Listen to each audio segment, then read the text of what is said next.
irmãos, para mim é um privilégio estar aqui, é muito bom estar com os irmãos. Uma experiência que nós temos ao entrar em uma igreja fiel a Deus é nos sentir em casa. Em qualquer lugar do mundo que você for, há uma igreja que pregue o Evangelho com fidelidade, você vai se sentir em casa, porque nós somos uma única família.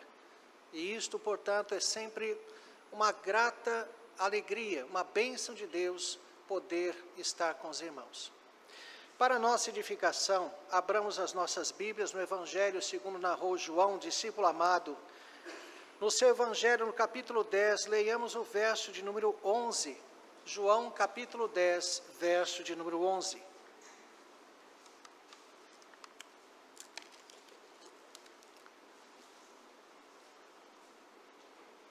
João, capítulo 10, verso de número 11, diz assim a Escritura: Eu sou o bom pastor dá vida pelas ovelhas. Vamos ler todos juntos?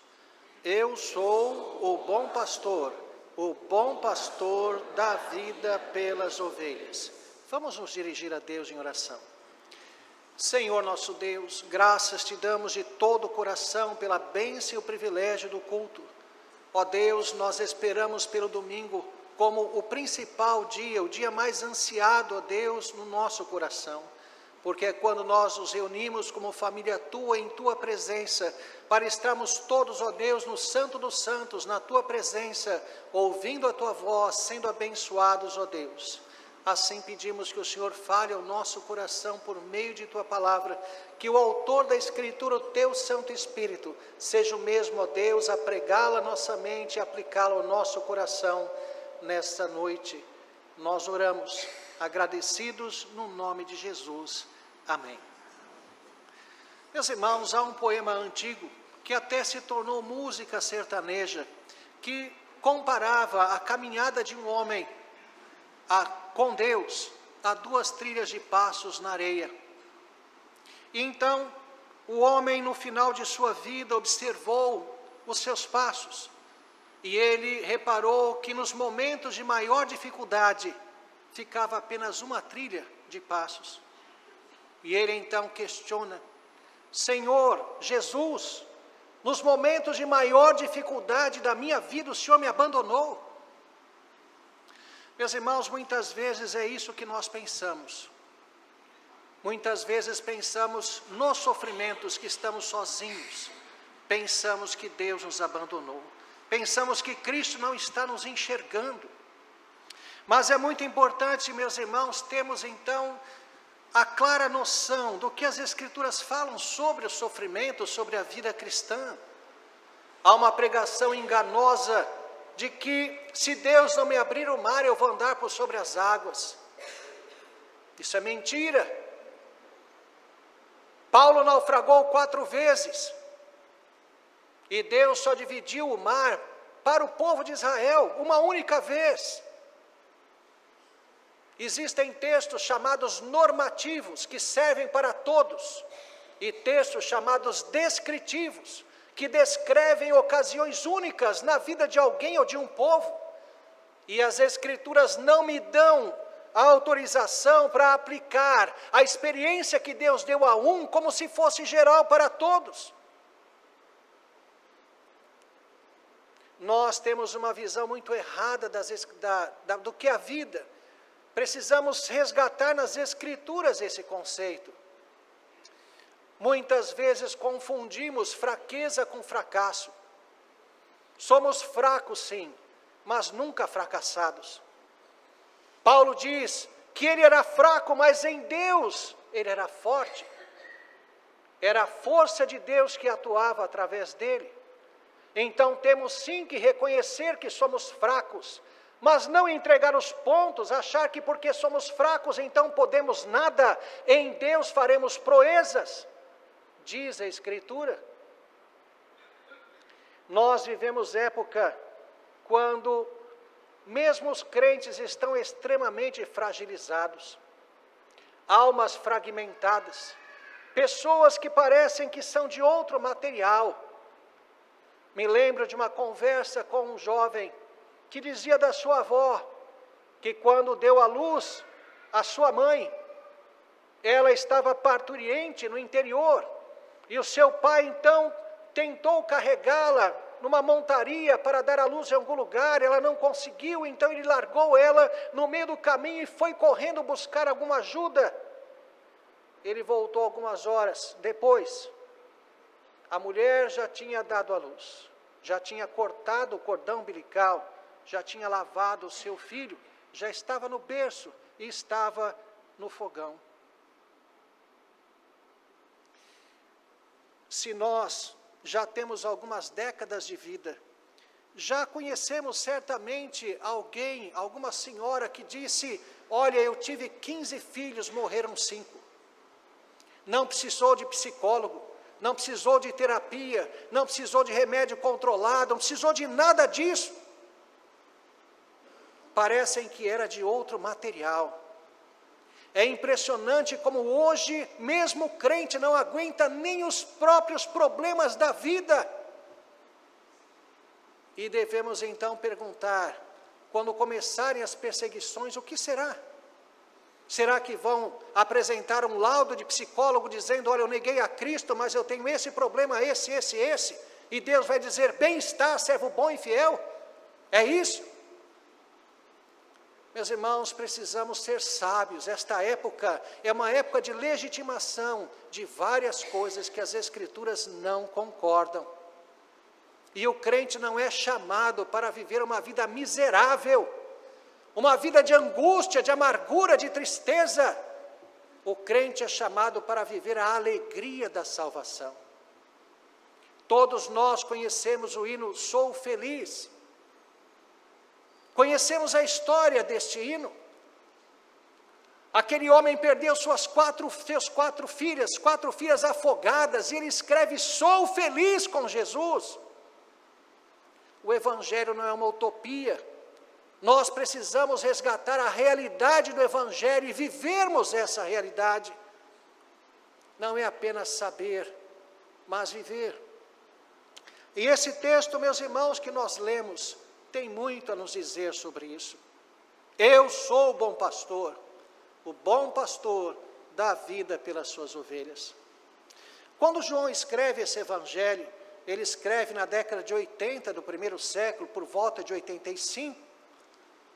Isto quer dizer, meus irmãos, que já não existia Jerusalém, o templo estava destruído, o próprio apóstolo João já morava em Éfeso, na Ásia Menor. A igreja estava debaixo da perseguição dos romanos, que foi a pior de todas. A partir do verão de 64, quando Nero colocou fogo em Roma e acusou os cristãos, então uma terrível perseguição começou. E ela foi até o quarto século, quando ainda temos períodos de perseguição. Não podemos entender, meus irmãos, que era uma perseguição contínua, mas intermitente. Os romanos, dependendo do imperador, perseguia mais terrivelmente, outros nem tanto, mas o cristianismo só foi reconhecido por Teodósio, lá no quarto século, como religião do Estado. Então, a igreja sofreu muito, e muitos crentes morreram por causa do Evangelho, morreram cantando louvores a Deus em arenas, morreram sendo incendiados em praças à noite para iluminar, morreram das formas mais cruéis imaginadas, mas morreram glorificando a Cristo. Lembrem-se sempre de uma coisa: não há ocasião mais poderosa do seu testemunho, do meu testemunho, do que o nosso sofrimento. Testemunhar de Cristo quando tudo está bem, até um ímpio pode fazer, mas apenas um crente pode dar razão da sua fé no meio das lágrimas. Lembrem-se sempre disso. Se o crente, quando atingido pelo sofrimento, faz a mesma coisa que o ímpio, onde é que está o testemunho? Qual é a diferença que Cristo faz na vida? Onde está o vigor? Onde está a força que procede de Deus? Cantamos e anunciamos o Evangelho que muitas vezes nós mesmos não vivemos. Então diz o texto, eu sou o bom pastor. Tenho que entender, meus irmãos, que para resistir a estas dificuldades, a esses sofrimentos, tenho que saber que Jesus é Deus. Entregue-se completamente à fé, tendo toda a certeza inabalável que Jesus é Deus. Quando João escreve, eu sou o bom pastor, este aqui é um dos chamados ditos eu sou do Evangelho de João. O apóstolo Paulo tinha uma forma peculiar de falar da divindade de Cristo. Ele atribuía a palavra Senhor a Jesus. E isto, cada vez que Paulo chamava Jesus de Senhor, a divindade de Cristo era destacada. E por quê? Senhor, tanto no grego quanto no hebraico, Adonai e o Kyrios, eram usados também como pronomes de tratamento, como é o Senhor que nós usamos hoje. Podemos chamar alguém o Senhor, por favor, me dê licença, é um pronome de tratamento. Mas por que atribuído a Jesus era a sua divindade destacada?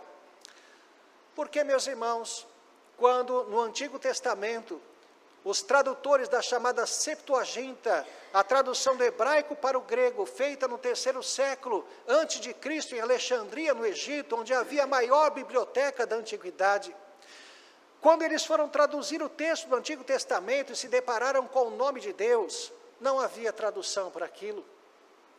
Primeiro porque o hebraico não tem vogais, só consoantes. E como o hebreu não pronunciava o nome de Deus, com medo de quebrar o 3º mandamento, não tomarás o nome do teu Deus em vão. Então, não havendo vogais, a vocalização do nome de Deus se perdeu. E os tradutores, portanto, quando se depararam com o nome de Deus, o que fazer?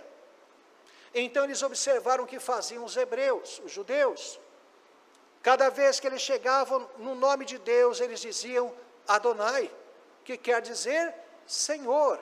Então eles pegaram o equivalente na língua grega, Kyrios, e foi isso que eles colocaram como em nome de Deus. O nome de Deus na Septuaginta então é Kyrios, Senhor.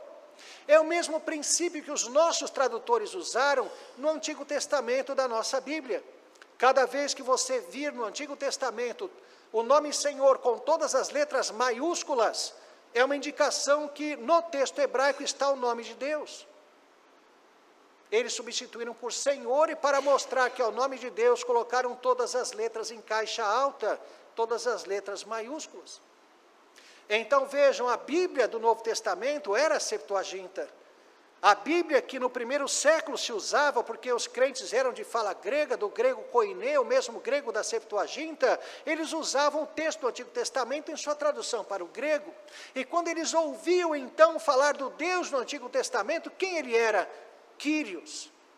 E quando eles pegavam as cartas de Paulo e ouviam quem era Kyrios, era Jesus Cristo. Então Paulo destaca a divindade de Cristo assim. João tem um outro método. Ele registra diálogos de Jesus, atribuindo a Jesus estas expressões, registrando expressões de Jesus onde ele usa o nome de Deus, eu sou. E o mesmo princípio se aplica. Meus irmãos, na língua grega não é necessário usar o pronome pessoal. Na verdade, evita-se usar o pronome pessoal. Só se usa o pronome pessoal para ênfase ou para talvez destacar alguma coisa ou construir alguma ideia. No português, se eu digo cantamos, sabemos que nós cantamos. No grego é a mesma coisa.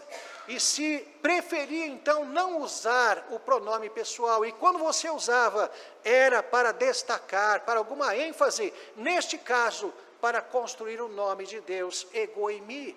Eu sou. De novo, a Bíblia que era usada era a Septuaginta. Então, quando se ouvia a leitura do Evangelho de João, e ouvia-se então ego eimi, aplicado a Jesus, os ouvintes de fala grega, a igreja do Novo Testamento, Jerusalém já estava destruída, não tinha mais cristianismo judaico, agora apenas a realidade gentílica, uma igreja de fala grega. Então eles entendiam que Jesus é o Yahvé, o eu sou do Antigo Testamento. Acredita-se que o nome de Deus era Iavé. Antigamente, acreditava-se que era Jeová, a forma latina Jeová, a forma latina Javé.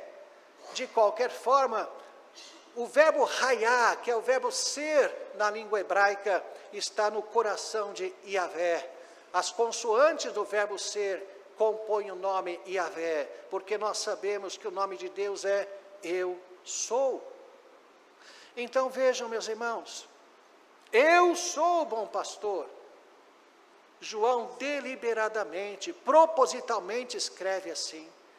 Ele está mostrando que este Jesus é Deus.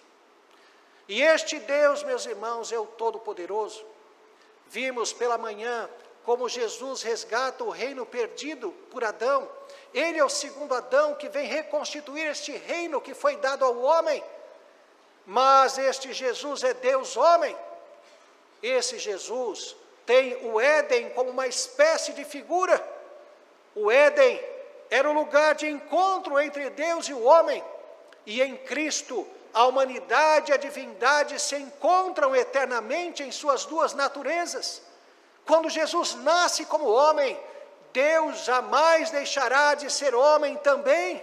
A humanidade e a divindade estão unidas eternamente. É o encontro do homem com Deus. Jesus vem trazer esta realidade. Ele é Deus, embora tenha se manifestado como homem. Tudo que Jesus fez, ele fez como homem. Era necessário que fosse assim. Ele não fez uso de sua divindade com frequência. Discute-se na teologia bíblica quantas vezes Jesus usou a sua divindade.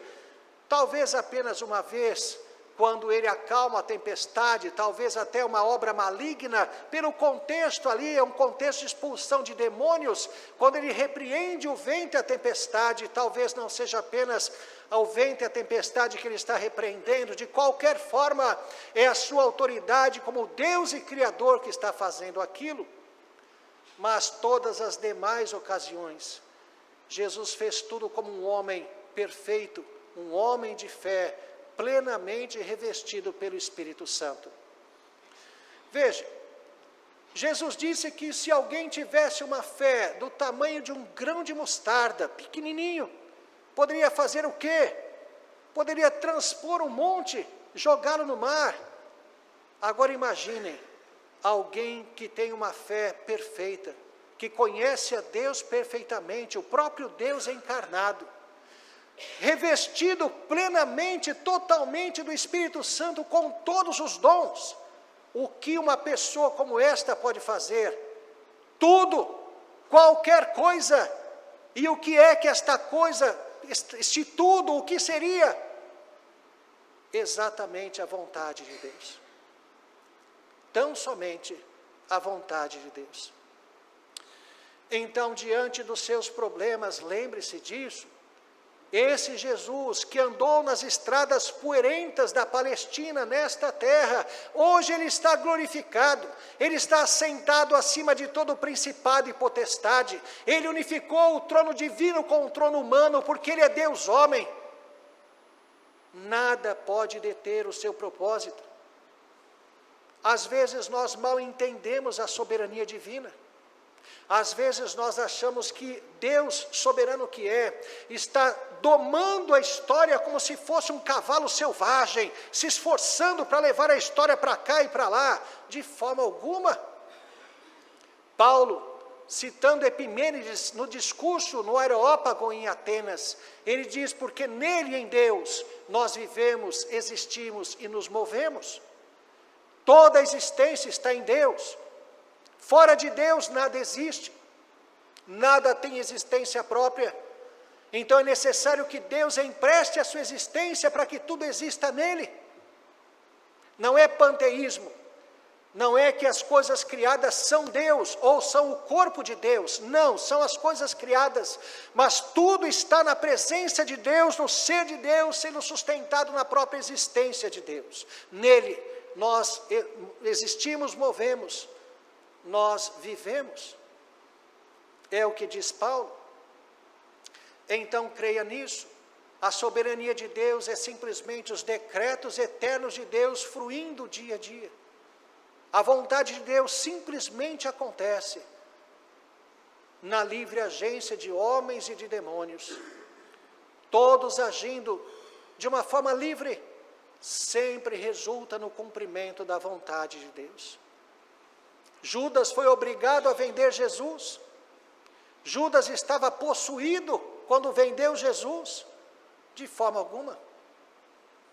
Mas agindo livremente, ele cumpriu exatamente o propósito de Deus. Deus é magnífico. Nada pode ocorrer que não seja estritamente a vontade dele. Creia nisso. Creia neste Deus, neste Cristo. Entregue-se à fé. E se você realmente tiver esta fé, os problemas parecerão menores. O problema, meus irmãos, é que nós, como que focamos os problemas, vivemos para os problemas, e aí a nossa vida se torna apenas o problema. Precisamos olhar para Deus, crer em Deus e descansar nas obras de sua providência. Então, diante de todo sofrimento, lembre-se, Cristo é Deus, é soberano, Senhor absoluto. Cantamos, nunca te desampararei, não te deixarei. Cantamos isto, mas a nossa vida muitas vezes não mostra isso. Estamos sempre na presença de Deus. Jesus foi abandonado algumas horas na cruz, para que nós jamais fôssemos abandonados pelo Pai. O seu sacrifício garante a sua presença, a presença de Deus conosco.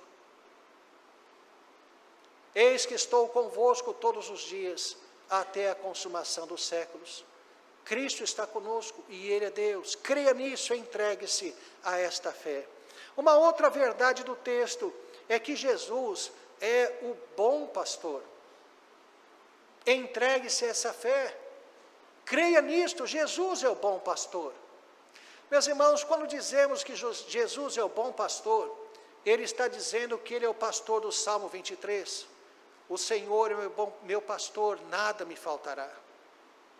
Jesus está dizendo que Ele é aquele que provê todas as coisas necessárias para as suas ovelhas. Leva a pastos verdejantes, a águas de descanso. Aquele que guarda no vale da sombra da morte, que faz com que não se tenha temor algum, porque tu estás comigo, a tua vara, o teu cajado me consolam. Meus irmãos, Davi era pastor, o autor do Salmo, e ele sabia disto. Lembram-se qual foi a credencial de Davi para enfrentar Golias? Nós temos uma visão errada de Davi também. Geralmente as histórias infantis pintam Davi como aquele moleque sardento, magrelo, né? Mas Davi diz a Saul que ele matou um leão e um urso na defesa do rebanho. Ele não era um moleque magrelo, não. Ele era um jovem de 18, 20 anos, um homem formado. E quando ele expressa isso, a tua vara e o teu cajado me consolam, é porque eram os instrumentos do pastor. O cajado era uma vara de uns 3 metros, com um gancho na ponta, mas quando virada com a base para frente, se tornava um bastão poderoso para bater, para golpear. E a vara era uma espécie de aguilhão, como Saulo ouviu de Jesus, dura coisa é recalcitrares contra o aguilhão. O aguilhão era uma vara que cutucava os animais, ela era pontiaguda, mas não a ponto de ferir, mas de cutucar mesmo. Então o pastor, ele colocava o aguilhão de um lado, a vara, e do outro lado o cajado nos braços, e assim ele enfrentava os animais. A tua vara e o teu cajado me consolam, me dão paz, me dão segurança. Meus irmãos, os acontecimentos, como nós falamos, muitas vezes transfiguram, deturpam, deformam a nossa imagem de Deus. Quando digo imagem, a nossa ideia de Deus. Talvez não haja exemplo mais característico disso do que Moisés. Moisés, que quando desceu do monte, com as tábuas da lei, quebrou o contrato. As tábuas da lei não eram apenas os mandamentos, mas eram o contrato da aliança. Deus escreveu de próprio punho, com seus próprios dedos, e entregou a Moisés. A arca da aliança era também chamada arca do testemunho, arca do documento. As tábuas da lei eram documento da aliança. O contrato, quando você rasga o contrato, o que isso significa? Acabou. Foi o que Moisés fez com as primeiras tábuas. Quebrou-as. O povo ficou desesperado quando viu aquilo, aí ele subiu de novo para pegar a segunda via. No entanto, quando Deus então fala que aquele era um povo de dura cerviz, Deus diz que destruiria aquele povo para fazer de Moisés uma nova nação. Meus irmãos, vejam que privilégio para Moisés. Não seria mais a descendência de Abraão apenas, ia ser a descendência de Abraão e de Moisés. Que dignidade! Mas Moisés diz: não, Senhor, para que o povo não diga que o Senhor tirou o povo do Egito para matá-lo no deserto. Não faça isso por amor do teu nome, senão risca-me, peço-te do livro que escreveste.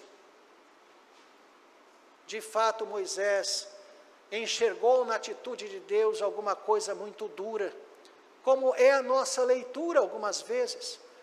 Produzimos uma caricatura de Deus e perdemos de vista o fato de que Deus ama, de que Deus é bom.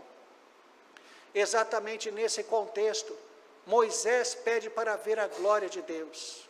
E surpreendentemente Deus diz: sim, eu vou te mostrar a minha glória. Coloca Moisés na fenda de um penhasco. Passa por Moisés dizendo que colocou a mão sobre ele, para que Moisés apenas visse as costas de Deus. Claramente é Deus reduzindo a manifestação da sua glória, para que aquele pecador Moisés não fosse fulminado pela presença de Deus. Mas é interessante ver o que Deus diz a Moisés.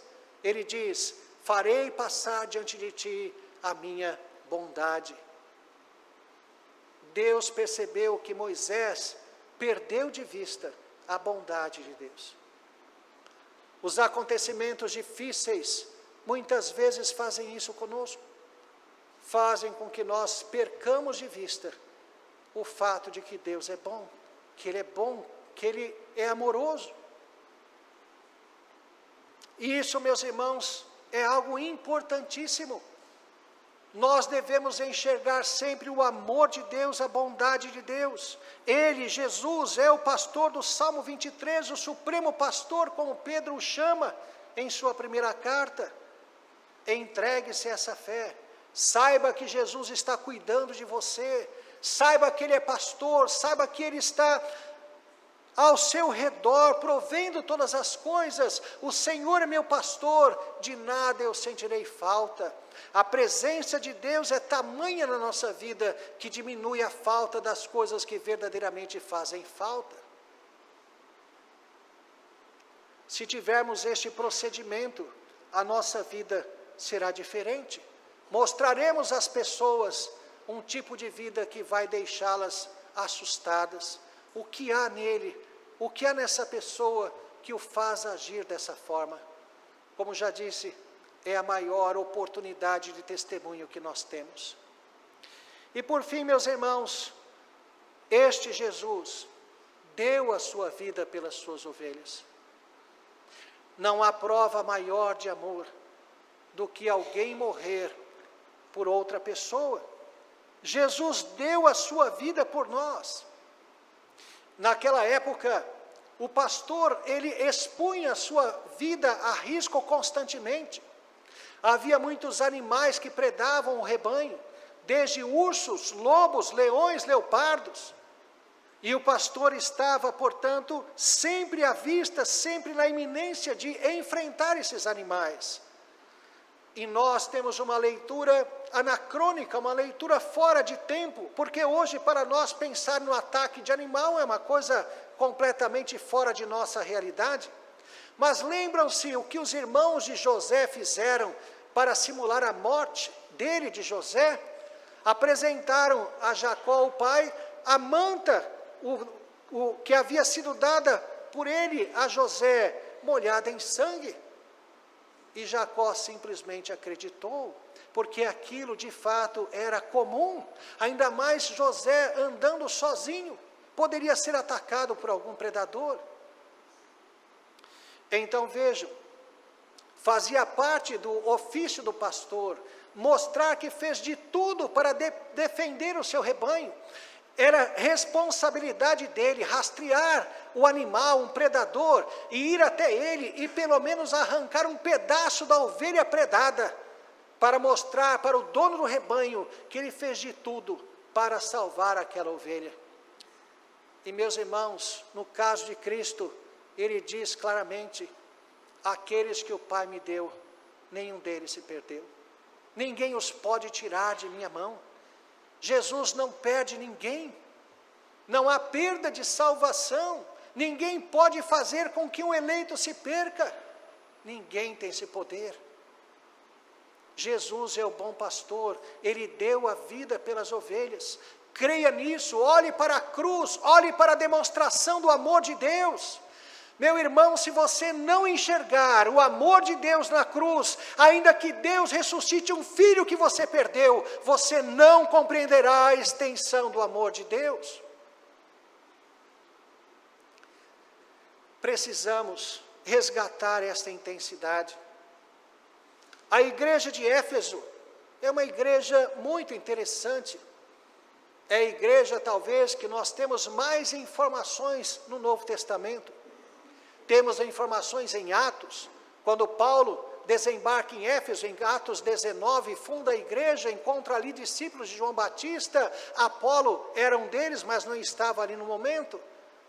Temos 1 Timóteo. Paulo deixou Timóteo em Éfeso para terminar a organização da igreja. Nós temos a carta aos Efésios, nós temos a carta de Cristo à igreja de Éfeso, que é a primeira de Apocalipse. Então temos várias informações sobre a igreja de Éfeso, mas especialmente aquilo que vemos em Apocalipse. É impressionante Jesus descrever aquela igreja: conheço as tuas obras, o teu labor e a tua perseverança. Isso quer dizer que a igreja de Éfeso era uma igreja que concluía todas as obras que começava. Talvez os irmãos já tenham visto essa realidade de propor-se então um trabalho, e a igreja diz: olha, era exatamente isso que nós precisávamos, era isso mesmo. Aí, primeira semana, segunda semana, terceira semana, ninguém lembra mais de nada, ninguém está mais aí com nada, cai no esquecimento.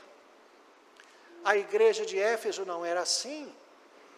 Era uma igreja que era perseverante no trabalho. Era uma igreja que não suportava homens maus. Era uma igreja que, se visse o pecado dentro da igreja, confrontava o pecador dizendo: você é crente, então vai ser santo. Se não é santo, o seu lugar é lá fora, no mundo, tchau. Era isso. Não suportavam homens maus. Era uma igreja que era perseverante no sofrimento. Jesus diz que aquela igreja suportava provas por causa do seu nome sem esmorecer. E naquela época, debaixo de Domiciano, o imperador que era conhecido como Nero Redivivus, alguns até mesmo pagãos acreditavam que era a ressurreição de Nero, uma ressuscitação, uma volta de Nero, exatamente porque ele perseguiu a igreja com uma atrocidade, com uma ferocidade igual a de Nero. Suportastes prova por meu nome e não esmoreceste. Que igreja fantástica! Uma igreja que conhecia tão bem a doutrina bíblica, a doutrina apostólica aqui de Jesus, que puseste à prova falsos apóstolos e os achaste mentirosos. Que igreja magnífica! Se parasse aí, seria o modelo de uma igreja. Qualquer pastor quereria pastorear essa igreja. Qualquer crente queria ser membro dessa igreja. Mas Jesus diz: tenho contra ti que abandonaste o primeiro amor. Com o passar do tempo, o ímpeto da conversão, do amor por Deus, a consciência do amor de Deus, o reflexo que causa em nós, a nossa gratidão amorosa a Deus, isso foi esfriando. E os crentes passaram então a fazer todas aquelas coisas para si mesmos. Meus irmãos, às vezes achamos que a igreja não atrai ímpios. Ímpios amam a igreja. A igreja é lugar de fácil projeção, e é isso que o ímpio ama. Ele logo pode estar à frente, talvez cantando, tocando, até ensinando, e ele vai colher os louvores da igreja que ele tanto busca. O ímpio ama a igreja. Então não pensemos que alguém que quer ficar na igreja, isto de fato seja uma demonstração de fé verdadeira. A fé verdadeira é conhecida pelas suas obras, mas não apenas obras exteriores, mas um coração de fato entregue a Cristo pela piedade. Hoje, vemos igrejas missionárias, igrejas envolvidas com missões, isso é louvável. Mas, meus irmãos, vejam, como uma igreja missionária que fala da obra de missões não evangeliza? Onde estão os crentes, fruto do trabalho dos crentes da igreja? Não parece algo contraditório? Eu pago para alguém pregar evangelho em outro continente, mas aqui eu nada faço em relação a isso. Tem alguma coisa que está errada. Eu só amo a conversão de almas no outro continente, aqui não. É necessário despertarmos para essa realidade. Falar de Cristo é a maior prova do conhecimento dele. Evangelização não tem método, evangelização não tem receita, evangelização é a boca fala do que está cheio o coração, simples assim. Se o seu coração está cheio de Cristo, você falará dele naturalmente, em todos os momentos. Não é aquela evangelização que se assemelha a uma cilada. Às vezes o crente ele pensa assim, na hora do almoço, quando ele descer a escada eu pego ele ali. Não é assim. Evangelização é uma coisa natural. Você fala de Cristo falando de futebol, de receita de bolo, de política. Você está falando de Cristo. E isso, meus irmãos, é importante. Porque geralmente a evangelização parece um salto, onde a pessoa está falando de assuntos seculares, e de repente entra na questão de Cristo, e aquela pessoa que está ali fica até com taquicardia. De onde saiu isso? Nós secularizamos a nossa conversa. O crente de hoje faz questão de não tocar no nome de Cristo em suas conversas, não se referir a Deus e nem citar as Escrituras. Ele fez uma separação entre a sua vida com Deus e a sua existência nesse mundo. Ah, aqui é trabalho, é profissão, eu não posso fazer. Então quem é você? Se você não pode fazer no seu trabalho, que crente é esse? Mostre quem você é. Sempre encerre algum e-mail, alguma coisa assim, dizendo fique com Deus. Mostre quem você é. Nós secularizamos a conversa, tudo o que nós fazemos. E assim a evangelização parece sempre fora de contexto. Mas se nós estivermos sempre nos referindo a Deus, a Cristo e citando as Escrituras, aqueles que estiverem ao nosso redor, eles sabem quem nós somos. E sabem que haverá um momento em que eu vou abrir a minha boca para falar especificamente de Jesus para ele. Ele está até esperando por isso. Então a vida do crente tem que ser ambientada na palavra. E isso, meus irmãos, é resultado do amor que nós temos por Deus. É resultado do reconhecimento do amor que Deus tem por nós. Você está cheio de Cristo e por isso fala dele. A boca fala do que está cheio o coração. A boca é o vertedouro do coração. Quando o coração transborda, ele vaza pela boca. E se nós estamos cheios de Cristo, vamos falar dele. Então, ao invés de ficarmos murmurando, ao invés de ficarmos reclamando, chorando, os nossos problemas, devemos olhar para Deus, sermos agradecidos e dar vazão a este amor através de palavras, louvando, adorando a Deus. Meus irmãos, adore a Deus no seu sofrimento, adore de todo o coração, louve ao Senhor, e você vai ver que toda amargura sumirá do seu coração. Não é porque o seu problema foi resolvido, não, mas é porque o senso de quem é Deus foi restabelecido em seu coração. Louve a Deus, faça isso. Nós nos enganamos, acreditando que depois da tempestade vem a enchente. Geralmente depois da tempestade vem a enchente. Jeremias faz 3 intercessões pelo povo. Em uma delas, Deus diz a ele o seguinte: Jeremias, se você não pode com os que vêm a pé, que ele estava reclamando do próprio povo, o que vai acontecer quando chegarem os que vêm a cavalo, a invasão dos assírios? Se você em terra de paz já está aí chorando, o que você vai fazer quando ter que fugir para as florestas do Jordão? Em outras palavras, Jeremias, você acha que está ruim? Vai ficar muito pior. E o que você vai fazer? Então, meus irmãos, não é nos enganarmos, acreditando que as coisas vão simplesmente melhorar, vão melhorar no tempo de Deus, se tiver que melhorar, senão nós vamos administrar isso até a morte. É assim, e agradecidos a Deus, no poder de Deus, na sabedoria de Deus, essa é a realidade da fé.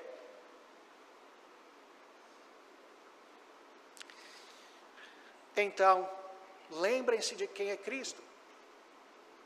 Viva um dia por vez. A nossa vida deve ser vivida um dia por vez. O maná era para ser colhido apenas a porção diária. Jesus diz: o pão nosso de cada dia dá-nos hoje. A sabedoria é acumulada dia a dia. Ensina-nos a contar os nossos dias para que alcancemos coração sábio. As misericórdias do Senhor se renovam dia após dia, se renovam a cada manhã. O mal é o de cada dia, basta para cada dia seu próprio mal. Viva um dia por vez, confiado em Deus, e faça o que você tem que fazer, com alegria e dando testemunho de Cristo. É isso. Este Deus jamais te abandona.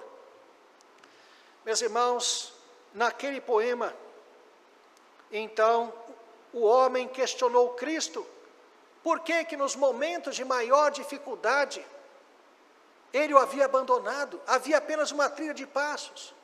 E a resposta de Jesus foi: eu jamais te abandonei.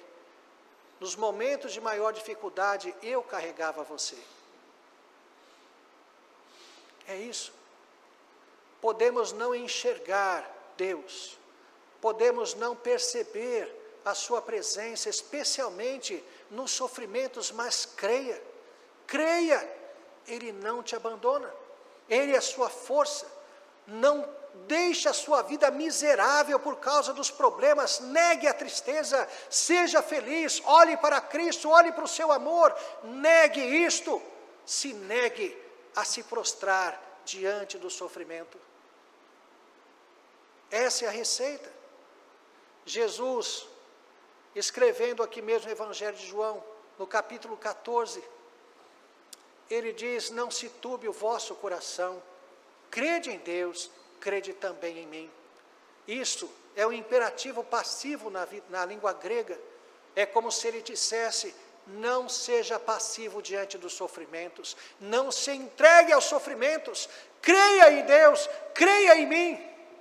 Essa é a receita. Que Deus nos abençoe. Amém.